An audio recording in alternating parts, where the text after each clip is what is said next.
E aí, pessoal, tudo certo? Sejam muito bem-vindos. Tá na hora da gente mergulhar fundo nas decisões que estão movimentando o Brasil.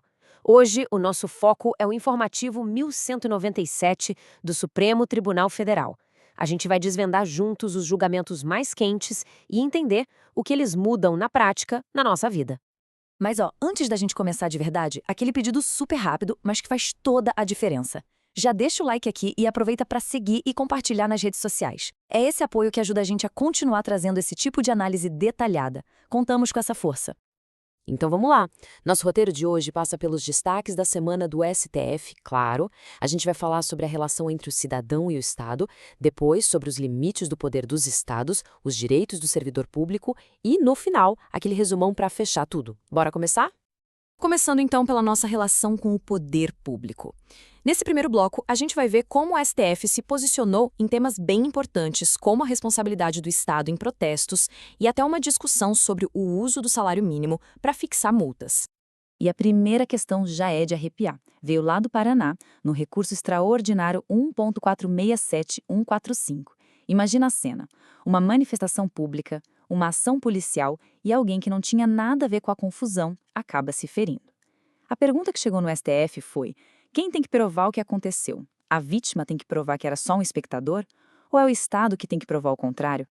Para entender essa decisão, a gente precisa falar de uma coisa chamada teoria do risco administrativo.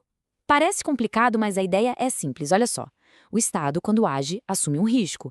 Então, se um agente público, no exercício da sua função, causa um dano a alguém, a responsabilidade é do Estado, ponto.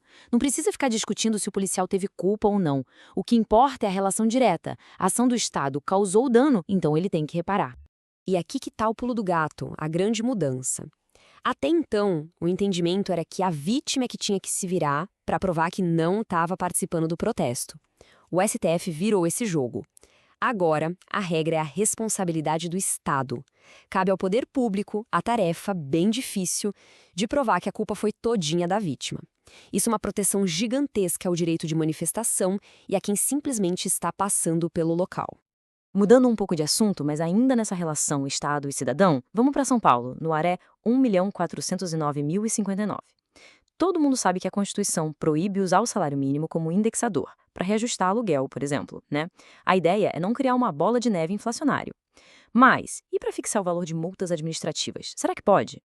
E a resposta do Supremo foi um sonoro sim, pode. A lógica deles foi a seguinte: no caso de uma multa, o salário mínimo não funciona como um indexador que fica reajustando tudo. Ele é só uma referência inicial. Além disso, multas são eventos pontuais. Segundo o STF, proibir isso criaria um problema, um vácuo, enfraquecendo a fiscalização de conselhos profissionais, como o de farmácia, que era o centro desse caso. Beleza, agora a gente entra no nosso segundo grande tema, os limites do poder estatal. Aqui, o STF agiu como um verdadeiro juiz de futebol, apitando as faltas na disputa de competências entre o governo federal e os governos estaduais. E para a gente entender as próximas decisões, é fundamental ter isso aqui em mente. A Constituição Federal define que só a União pode criar leis sobre certos assuntos. Por exemplo, regras gerais de contratos, como funciona a política de crédito no país e como os serviços de energia são regulados. Os estados simplesmente não podem criar suas próprias regras nessas áreas. Olha só esse exemplo que veio de Rondônia. O Estado criou uma lei que permitia servidores públicos cancelar por conta própria empréstimos consignados se o financeiro entrasse em apuros. Parecia uma boa ideia para proteger o servidor, mas o STF disse: opa, não pode. Rondônia estava legislando sobre contratos e política de crédito e, como a gente acabou de ver, isso é tarefa exclusiva da União. Lei inconstitucional. E o mesmo raciocínio foi usado num caso de Santa Catarina. Uma lei de lá obrigava as empresas de energia a investir uma porcentagem fixa do faturamento em certos projetos. De novo, o STF interveio. A regulação do setor de energia, incluindo o que as empresas podem ou não fazer com o dinheiro, é competência do governo federal. O Estado não pode se meter no contrato de concessão federal. Dando aquela pequena pausa estratégica, se essa nossa conversa está sendo útil, se está clareando as coisas, saiba que o apoio de quem nos acompanha é o nosso maior combustível. Então, se puder, compartilhe este material com alguém que se interessa pelo assunto ou joga lá nos seus grupos. Isso ajuda demais o nosso canal a crescer e a levar informação de qualidade para muito mais gente. Valeu mesmo! Bom, Voltando ao que interessa, vamos para o nosso último tema, um assunto que mexe com a vida de milhares de servidores públicos: as regras para a aposentadoria. A discussão que veio de São Paulo na ADI 7676 parece bem técnica, mas o impacto dela é gigante. É o seguinte: a Constituição Federal exige, para algumas regras de aposentadoria, 5 anos no cargo efetivo em que a pessoa vai se aposentar. Só que uma lei de São Paulo foi além, exigia também 5 anos no mesmo nível ou classe da carreira.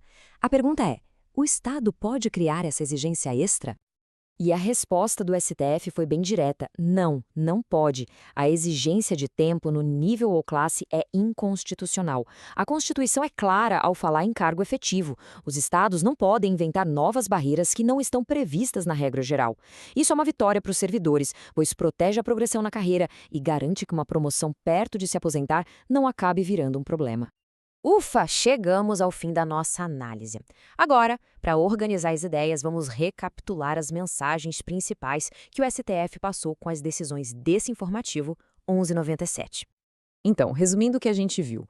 Primeiro, o Estado tem sim responsabilidade objetiva pela violência policial em manifestações, e é constitucional usar um salário mínimo como referência para multas.